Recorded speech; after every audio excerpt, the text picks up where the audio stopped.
folks, Tom Vasel here, and welcome back to another Board Game Breakfast. Now, we normally end up recording a lot of chunks of Board Game Breakfast early and editing, so this past week I had already finished and edited Board Game Breakfast when I found out that Z was in the hospital. So some of the things I talked about last week, saying there was top 10 lists and such, those did not happen because we just weren't able to get everything edited. Sam stepped up and we were able to get a lot of stuff edited and put out for you guys last week, but some things like the month in review and our top 10 list, you'll see those coming out eventually. I do appreciate everyone who responded. For those who may not have heard, Z had an attack of asthma mixed with pneumonia, which was really bad, went to the hospital, and steadily over the course of last week got better and better, and at the end of the week was able to go home, and he will now be resting for a while. You'll see him eventually, but needs to continue to rest up and heal at home. I can speak on his behalf, though, and my own, and we really appreciate all the well wishes and the prayers and the thoughts that people sent his way. That was very encouraging, and we thank you very much for that.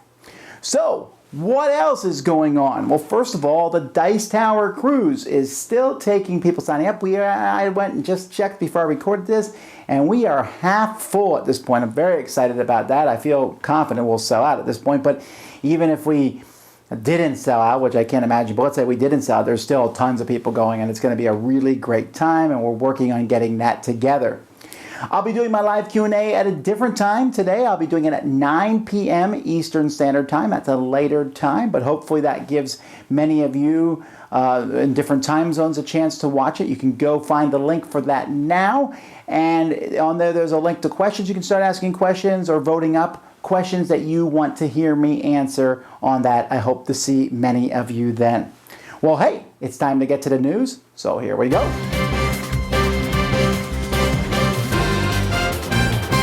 In the news, Zev from Z-Man Games, or formerly from Z-Man Games, still kind of weird that they have that name now that he's not there, but he has announced that he'll be joining WizKids in charge of their board game operations. Now, this is very intriguing. One thing that Zev did with Z-Man Games was he just brought all sorts of games. When Z-Man Games was at its zenith, they were putting out so many games a year. He was finding all kinds of weird and unusual games, and we have to give him a lot of credit. I mean, he discovered Pandemic. What a big deal that was, and many other great games, although a lot of little weird games, too, that might not have seen publishing otherwise. WizKids is not necessarily like that. They do find and work with a lot of cool publishers, but they mostly IPs that they've done. In fact, I'm struggling to think of many WizKids things other than Couriers that do not have an IP that works with them. And even Couriers was kind of pushed aside for all the IPs that came with Dice Masters. So having Zeb working with them and hopefully increasing the quality, because WizKids has some pretty neat ideas and has put out some pretty good games. Their game quality hasn't always been the best, so hopefully this will be a cool addition to that company. There's rumors abounding that Hasbro is mentioning a merger with Mattel. Years ago, there was a chance that Mattel could have bought Hasbro. They tried to, it didn't work out. Mattel was bigger than Hasbro at the time. That is no longer the case. Now, whether there will be antitrust stuff involved with this, Hasbro and Mattel together are about a quarter of the toy market. I don't know how big Lego and some of the other companies are. For the board gaming world, I don't know that this would change much. It's not like there's a lot of Mattel games out there that people are interested in. There's a few. But there are certainly a lot of Hasbro games that have, interest in also. We'll see what happens. It could just be rumors. Renegade has announced that they'll be bringing Brick Party. I reviewed Brick Party a few weeks ago. A very fun party-style game in which your partner is telling you how to build an object out of, bricks, which are essentially Lego bricks. Really cool. I'm glad to see this one coming. Angry Joe at the PAX convention announced a trio of board games that he is helping develop with many renowned designers, including Rob Daviau. A kind of a fighting style game from Jasco, and they got 3 IPs. Dragon Ball Z, which, whatever, but then Street Fighter and Mortal Kombat. And I'm very intrigued by this because he has some very good designers on board. Although Jasco, I'm still waiting to see like a breakout game from them. But I know that Angry Joe, he was for those who do not know him, he's a video commentator on video games for the most part, but I know he's a big board gamer. So I'm interested to see how this progresses, and it would be really fun for me to take Street Fighter stuff up against Mortal Kombat. There's a new expansion coming from Yellow for King of New York. King of New York Power Up. This is exciting, right? Because we've been wanting to use these King of New York monsters in King of Tokyo, but they don't have the Power Up cards. Well, now they will. And in fact, from what I can see, they're each coming with 2 sets of cards. One for use in King of New York and one for King of Tokyo. There's also a new monster called Sharky, which looks pretty cool. The Sharky's a weird name, but I do like how he looks, and I'm excited to see that in the game. And let's see, there's an expansion announced for Rococo Jewelry Box, which is kind of maybe it's just me, but the cover for that looks a little creepy. Hey, Suzanne, give us the Kickstarter news.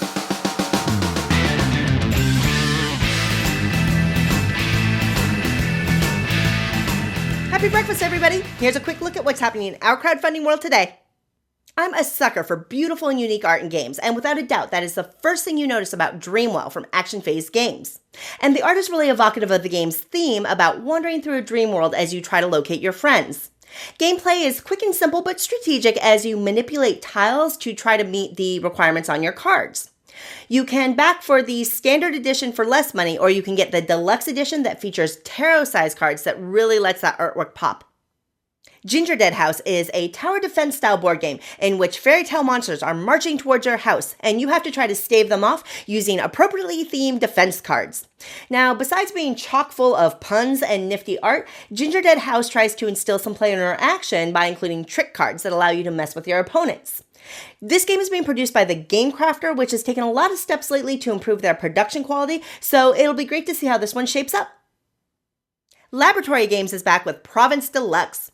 Province was designed as a 2-player micro-Euro game a couple of years ago, and personally I really like it.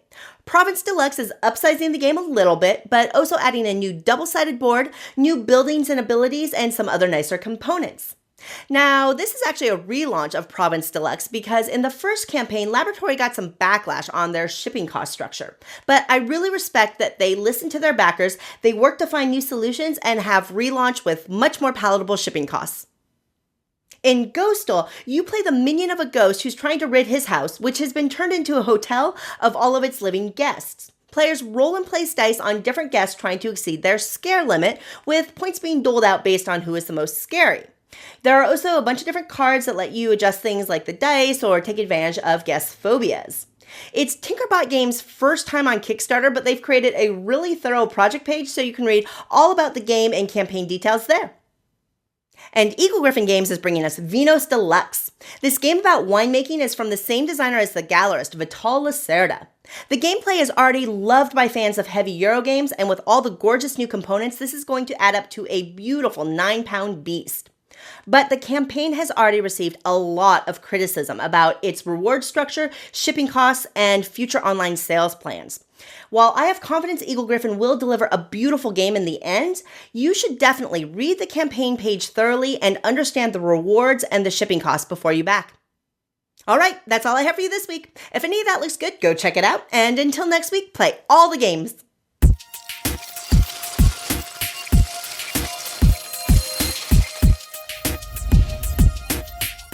Well, greetings, friends of the internet. We have a couple special guests here today on Whitleypedia. If they want to introduce themselves. I am Mark Whitley, brother of Jared.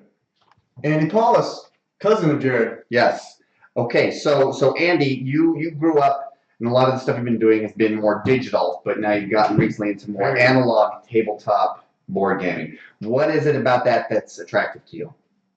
To be honest, this is like my favorite type of role-playing where you can visually see everything that's going on. With video games, obviously you can kind of play and role-play, but here you kind of take the literal wheel of the character, the protagonist, or your character, whereas in a video game, it's a little bit different. You kind of have to follow the rail, per se, of the video game. You can't really make decisions for the character, so that's what's intrigued me. So now, Mark and I, we've been playing D&D or other RPGs for 30 years or so. Maybe not quite that long. But Andy, you're relatively new. Very new. Not even a year old. I started in July. Oh, wow. Yeah. So about 6 months. Yeah, about 6 months. A friend of mine got in contact with me and said that his friend has been wanting to get together and do a D&D session. And he actually has a channel as well that I'm going to Plug. Promote. Sorry, Plug. I want to plug his channel. It's called Basement Heroes. We've got a podcast on iTunes. Yeah. I decided to kind of do my own thing, so I've started my own. Oh, great. Great. Little escapade, and we haven't finished it yet. I haven't really put anything online with it, but I'm still definitely a budding young DM. So Excellent. Well, every DM is young at one point.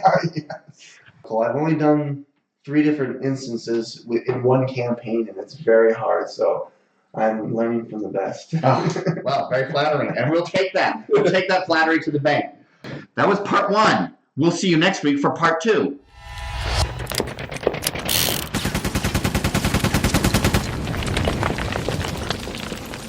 Hey folks, I'm Tom Vasel. Jason Levine. Today's question comes from Jason, not this Jason, another one. And he asks, he's interested in Dominion and Arkham Horror. And he knows that, Arkham Horror both of them are still in print, but they also have a lot of expansions. He's a completionist, he plans to buy everything. But what should he get first? Well, here, I don't think you play Arkham as much as I have. I've played it a decent amount of times. Arkham Horror, I think, is way overwrought if you buy everything. I think the base game alone is worth it. I don't think you need every expansion for that one. No, I don't think so either, but I think you could maybe buy, if you just want some stuff, there's a couple, the small expansions, the Dark Pharaoh expansion's really good. Yes. Or if you want to add a good chunk of stuff without being too overwhelming, Dunwich Horror is probably the best in this series. It adds another board, adds some things, but it's not too complicated. Yeah. Now, on the other hand, Dominion, just buy it all. Just buy it all off the bat. Garbage, don't do that. Let's say he was going to buy them in order. What would be the first expansion you should buy? The first expansion, Prosperity. Yeah, I agree. Prosperity is the best. Then after that? After that, I would say Intrigue. See, I'll say Seaside. Seaside was going to be my next. They're both... Seaside has those double use cards. The orange cards, the orange cards. Adventures, not as much, but if you want to be a completionist... Adventures has some of those orange cards. No, I'm saying Adventures would be, out of the big box ones, that was my least favorite. The Adventure things kind of, those little side quest things weren't so... I'll help you out, though. Alchemy. Get that one last. Or don't. You don't need to get Alchemy. You should get it. It's got the Sorcerer's Stone or the Philosopher's Stone or whatever. It's got the Harry Potter card, which is the most annoying card in the game. Hated card in the game. I mean, I think people hate that card more than Pirate. Well, because you have to count your deck every single time. It's really annoying. But in all seriousness, get everything because they have apps. In all seriousness, that's a terrible thing to tell people. You can't afford everything. Well, I just got my iPhone. I just got an iPhone. I'm so excited. I'm done with BlackBerry. I finally got an iPhone, and the first thing I bought was a Dominion deck builder. And I planned, I have everything boink, and it gives you a 10-card set every time, and you get so much variation. And I really, really, really like Dominion. All right, folks, why don't you help us out here? In the comments, tell us if you could buy one expansion for Dominion and one for Arkham Horror, what would be the first one you would buy in each one? And do you think a new person should buy all the expansions in Dominion? I can tell you already, the answer to that is no. But maybe you agree with Jason. Anyway, until next time, I'm Tom Vasel. Jason Levine. Send us questions at dicetower@gmail.com. Hey there, this is Mike with the Board Game Makeover. In today's episode, I'm going to show you how I took a really good game, Colt Express, and made it into a great game by giving it a component makeover. Colt Express is a very unique game. The game board itself is made up of this train, which are made of cardboard. You put them together when you first get it out of the box. They're a little flimsy, and they can come off pretty easily, which gave me the perfect opportunity to give Colt Express a component makeover. This was my first attempt to replace the cardboard trains in Colt Express. These trains were part of a set that used to go under a Christmas tree, and I went ahead and cut the sides out through, and the meeples were so small that I found these little cowboy figures on eBay to replace them, and I colored their hats so they're the same color as the cards that you get with Colt Express. As you can see, these trains are really big, and it's a little bit ridiculous to take this train set to game night when I'm playing Colt Express. But if I keep it out here at the house, the kids can play Colt Express using these big trains, and they love doing that. I found this train set at our local thrift store for about $10. I cut out the sides, and I added magnets to the top and the bottom, and on the bottom of the meeples I added flex steel. This meant that they didn't fall off whenever somebody hits the table. The engine was the only one that gave me a little bit more of an issue because I couldn't cut through it so you could see through it. So it's just sitting on the back there where the sheriff is. These are all the cars that I modified in order to have the same number of cars that came from the original box. And finally, I replaced the money bags with these gold bars, came from Stonemaier Games treasure chests. The diamonds came from a dollar store, and these briefcases here came from eBay from the World of Simpsons collection. Everything fit right back into the original box. Giving Colt Express a board game makeover was a lot of fun. It added a lot of theme to the game, and it wasn't very expensive to do. Thanks for watching the board game makeover, and we'll see you next time. Hi, welcome to the 101. I'm Rob Warren. Well, it looks like I got a bunch of Sharpies in my hands. They don't sound like Sharpies. As a matter of fact, they're not. These are called paint markers. And keeping with the Arcadia Quest theme and battling brushes, I'm going to show you an easy way for a lot of beginners to get the ultimate detail on some of your figures. So let's go down to the table, take a look, and let me show you how this is done. And all you do is just push that out on there and get some of the paint out.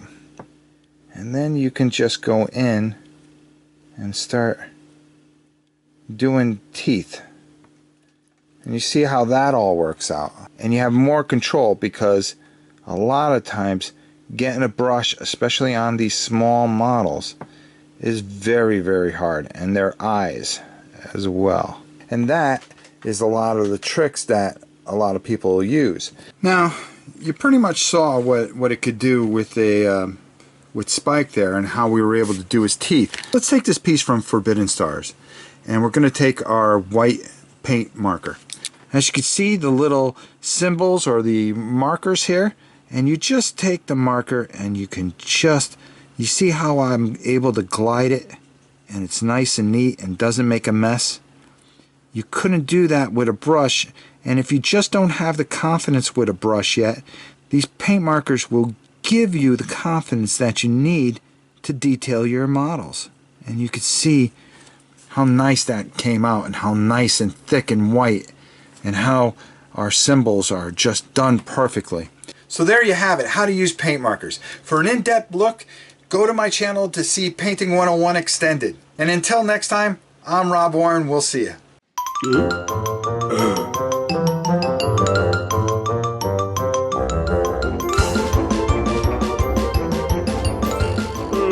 Alright folks, well last week I said we'd have those top 10 lists, so hopefully they'll be coming out this week.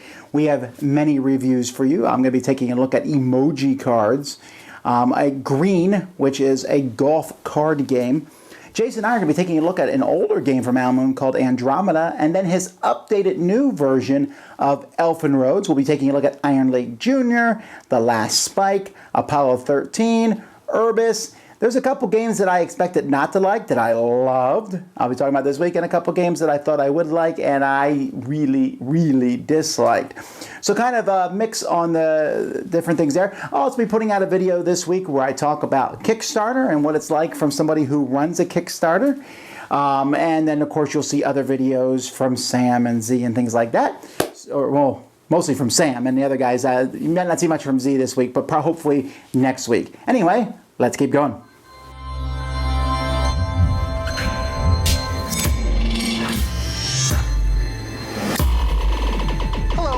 Chaz Marler from Pair of Dice Paradise here, continuing to explore the universes of intellectual properties and how some of them are even strong enough to be adapted into board games. Well, continuing this train of thought, the next logical question is whether there's board game universes strong enough to be adapted into other forms of entertainment, such as books, television, or even movies. Now, the best example of a board game successfully being adapted to the big screen is probably 1985's Clue, a cult classic that's still discussed today. In fact, just last year, friend of the show and potential Chaz Marler arch-nemesis, Jared Whitley, did a 3-part series on board game movies, including an episode on Clue.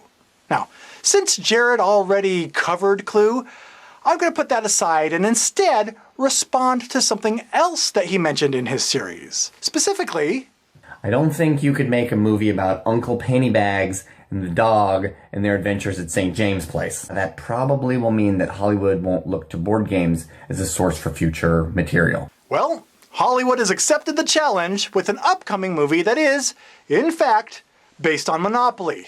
And while it does usually fill me with joy to point out when Jared's wrong, I also can't help but be concerned about what this steaming pile of cinema's impact on the modern board game hobby could turn out to be. I mean, at first, I was excited because director Ridley Scott was attached to the film. And if it's one thing that he can do, it's direct people how to advance in a straight line, even when it might not be in their best interest. Just turn left. But then Ridley Scott abandoned the project, leaving it with its current premise: a boy from Baltic Avenue uses both chance and community in an adventure-filled journey about making your own luck, what makes you truly rich, and, of course, avoiding jail time. Wow, that so totally couldn't be the synopsis for absolutely every other movie ever made, ever. Heck, sounds almost like it could just be a cheap Goonies ripoff, which may actually be the case because, quote, The Goonies has already been name-dropped as the template for the Monopoly feature film in its present form. So the Monopoly movie is pretty much an uninspired carbon copy of the Goonies at this point. And that is disgusting. Really.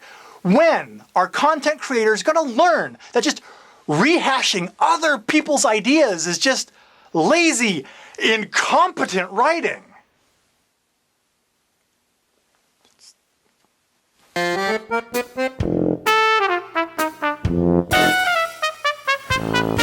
Hello, Niels from Surrets Brettspiele again, and today we are talking in the best and the worst about Castles of Mad King Ludwig. My favorite part on Castles of Mad King Ludwig is this brilliant looking, this crazy looking, that really, who creates a game like this, looking on the table, weird castles you're building, and then you start building another and that ends sometimes, or you bring in here new tiles, all of that stuff is cool, or you figure out who cool that really fits, so an entrance here and an entrance here, so that is really enjoyable and really fun. The only critic on that game is, and this is just, believe it, a very tiny thing, so this was really hard to find a worst thing on that game for me, is that when you get this contracts, for an example like this, you have to have from every 10 of the different shapes and sizes of rooms one, you get 8 points. For money, you get 1 point each. Or for sleeping rooms, you get 3. And there's never ever showing up a sleeping room. You cannot fulfill this contract or get maybe probably 1 room for 3. And you can never fulfill that contract. So when you have a little bit of bad luck by drawing these contract cards and you flip that around and it's, yeah, you get nothing out of both of this. And another one could flip around 2 other cards, and he has 5 different of these dining rooms and 5 different of these living rooms, or even 2, so he gets bonus points just by random. Okay, this was my look to Castles of Mad King Ludwig from Bezier Games, the best and the worst with Niels. See you next time. Bye bye.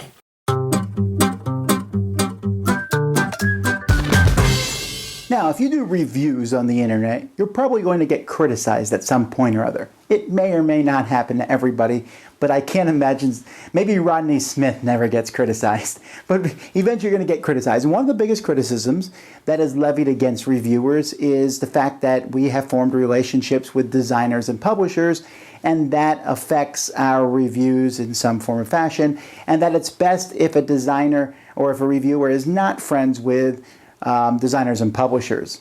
Now, speaking from an outside perspective, one of my favorite movie reviewers was Roger Ebert, and I always enjoyed reading his reviews. I disagreed with him so very much in many of his reviews, but I liked reading him because he was consistent. But I also liked reading him because he would say, hey, and I was talking to this actor here, and I was a friend, doing this. And you could tell he was friends with many of the actors and producers and directors and things. And that was cool because it kind of gave an inside look at the industry.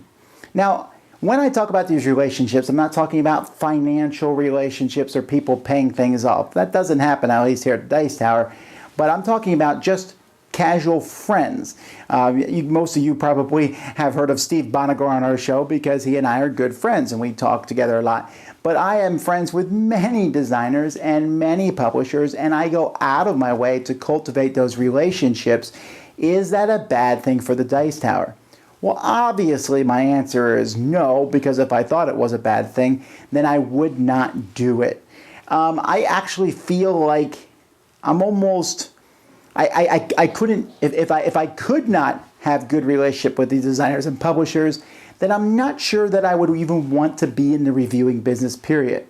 Now, granted, the first and foremost part of reviewing is to you guys, to the viewers, because if I take a game and I say, this game is good, and I really don't think it's good, then I'm being dishonest and I'm doing a huge disservice to people.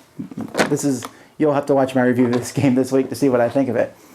But if I think a game is good or bad and I say it's good, then I'm betraying the audience. Now, if I do that to salvage the friendship of a person over everybody else, again, I'm kind of in the wrong business doing the wrong things. Now, people say, well, yeah, but what's going to happen is that it's going to be subconscious. I can't really argue against that because there's no way. Me and Z and Sam were talking about this the other day, and really there's nothing you can do in this regard. For example, I have a pretty good relationship with the Cool Mini or Not guys. At the same time, they put out a vast number of games that I really enjoyed, and I was going, oh, love this game. And people were like, yeah, but that's because you went to their convention, and yeah, that's because you know those guys, you give them all good reviews. And then I took their latest game, Besiege, and I said, this is not a very good game. Did not like this one at all. And there's going to be people like, well, now you're just saying that because if you say negative things about one game, then you can say good things about the rest, and really you can't win for trying, right? No matter what you do, people are not going to be happy. But when I go to a convention and I see designer A, designer B, publisher A, publisher B, and I hang out with them, I eat dinner with them, I go up to them and talk about things sometimes that aren't even involved in board gaming. Is that good for the hobby? Should the reviewer sect of the hobby be separate from everybody else? Well, I'll tell you this. I don't care about this whole reviewer sect and there should be a standard of operating procedures. Here, as I've said before, is my standard operating procedure. I don't lie. Okay? And if you aren't going to believe that, if the viewer is like, well, I don't know, well then see, no matter what I do, you're not going to trust me on that regard anyway. There has to be some basis of trust. If you're going to believe me when I say this game is good, this game is bad, whatever, then you're going to have to believe me on when I say these things, that doesn't affect me. I think being friends with publishers and designers is good for several reasons. One, it helps me form strong relationships with them so that they know who I am, so that they will send me copies of their games, so that I have a chance to review them for people, so that I do have a chance to talk to them and learn more information, which I can use in my shows and things and say, well, this designer said this about games and this is why they did this. And the more I talk to these people, the more I get to know them. And it's really helpful to me because I am trying to build in my brain an encyclopedia of board game knowledge. I'm nowhere close, right? If you ask me stuff, I'm probably not. There are probably many people who know much more about board games than me, but I am attempting to be in the top tier. And the more I talk to these guys, the more I hang out with them, the more I can learn. Now, I learn a lot of things from publishers and designers, which I can't tell everybody until the game comes out or whatever, maybe behind the scenes stuff, which I may never be able to tell people, but I don't mind. They trust and respect me, hopefully enough to tell me these things, knowing that I'm not going to blab them to the world. But that relationship that we form then allows the Dice Tower to do cool things like get promos later on. It allows us to be able to work with these companies and me to call them up and say, hey, we're going to be doing interviews at this show. Are you willing to come and work with us? And it does. But you know what? It's not why I do it. I don't do it for the relationships or from any kind of kickback and a sorts of a tit for tat. I'm not talking about money or anything, but like different things that happen. I don't really do it for any of those reasons as much. I do it because I genuinely like these guys and women. I really do. They're wonderful people designers. Yeah, there's a few designers maybe who aren't wonderful people, and yeah, there's a couple publishers who aren't the nicest people.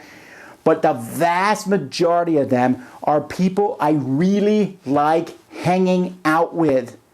It is so much fun. Some of the most memorable things that I've ever done in my life have been hanging out with groups of publishers and designers, going out to eat with people, going just hanging out at a convention and talking to them, doing something that's not board gaming. That stuff is really fun for me, and I found that these people are amazing human beings, and I love spending time with them, and that's why I do it. This is not going to satisfy everybody. In fact, I don't think I changed anyone's mind by telling you what I just said, right? Minds on the internet don't change that well easily. People are going to still sit there and they're going to say, well, you shouldn't be friends with designers. But you know what? I just can't help it. They're just so much fun to hang out with. And I'm going to continue to do so. And I hope that in the long run, that causes the Dice Tower to bring you the best product that it possibly can. So, anyhow, friends with designers and publishers? Sure. But you know what? Even if they don't design something, they don't publish anything, I'd be friends with them too, because in general, board gamers are pretty fun to hang out with. And the number one game is... Oh, you're here early, Internet. Welcome back to the Game Plan. I'm Andrew Cohen. So in the last episode, I brought up the characteristics of Madden 16 that make it my favorite video game. In this episode, I'm going to talk about how these same characteristics exist in Pandemic Legacy. In both games, there's a sense of realism. In Madden 16, this is because of the realistic gameplay. In Pandemic Legacy, this comes from the theme, realistic setting, tension, and storyline. Both games have a long-term goal. In Madden 16, this is playing through a season and winning a Super Bowl. In Pandemic Legacy, this is playing through the 12 months, facing the challenges, and also eradicating the 4 diseases. In Madden 16, you're trying to find the best combination of players that's going to win you every game. In Pandemic Legacy, you're doing the same thing, but with specialists. In Madden, there's many different upgrades you can make. These upgrades are players, stadiums, coaches, etc. In Pandemic Legacy, you also have many different upgrades. These are character upgrades, positive mutations, funded events, and many other things. In both games, you have a different strategy for every game you play. In Madden 16, you have to have a different strategy because every team you play has different players and schemes, so you have to prepare for each team differently. In Pandemic Legacy, there's a random setup before every game, and because of the objectives, you have to prepare differently for every game. Before playing Pandemic Legacy, I would have never thought that any board game could be similar at all to any video game. But after playing Pandemic Legacy and analyzing the two games, there really are some key similarities between the two. So what? Oh, look at the time. That's going to be the topic for next episode, I guess. Until then, this is Andrew Cohen, and this has been The Game Plan. At Snakes and Lattes, we get a lot of customers on first dates. And some of those first dates even come back for marriage proposals. But, you know, love is more than just novelty balloons and heart-shaped empty calories.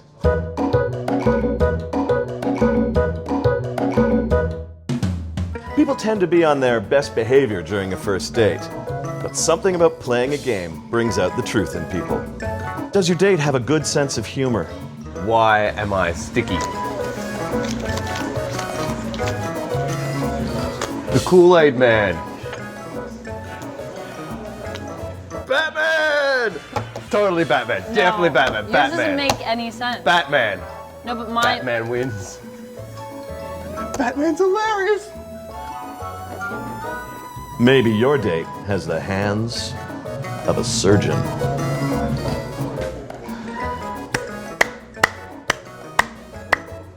Is your date an alpha dog? Woof! 5 reds. Yeah. I win. That's not how you play poker. Hey! 5 reds! Yeah. Nice luck! I like to recommend games that are simple to learn and don't take so much brain sweat that you can't still have a conversation while you're playing. Games like Quarto and Pentago are perfect for this because they're similar enough to Connect 4 that they're not going to scare away non-gamers, but they're sophisticated enough that even a hobbyist can enjoy them from time to time. Quizniac is a great trivia game that works perfectly for 2 people. What movie won Jodie Foster her first Academy Award. Taxi Driver. Scorsese is such a brilliant director. Such gritty, brutal realism. I don't know. Quizniac's hard to come by these days, but any trivia game will still provide that same jumping off point for good conversation. Kids games make great date games too because they tend to be silly and fun and childlike. And frankly, anything that makes you seem fun to your date is an excellent way to make sure there's a second date.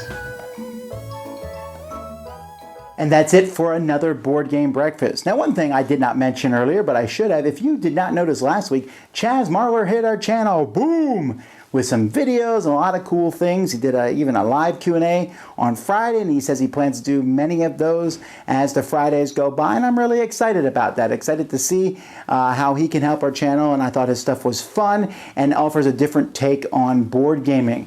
And so hopefully we're going to see more of that. I'm always looking for other reviewers to come on board and showcase their talents on the Dice Tower.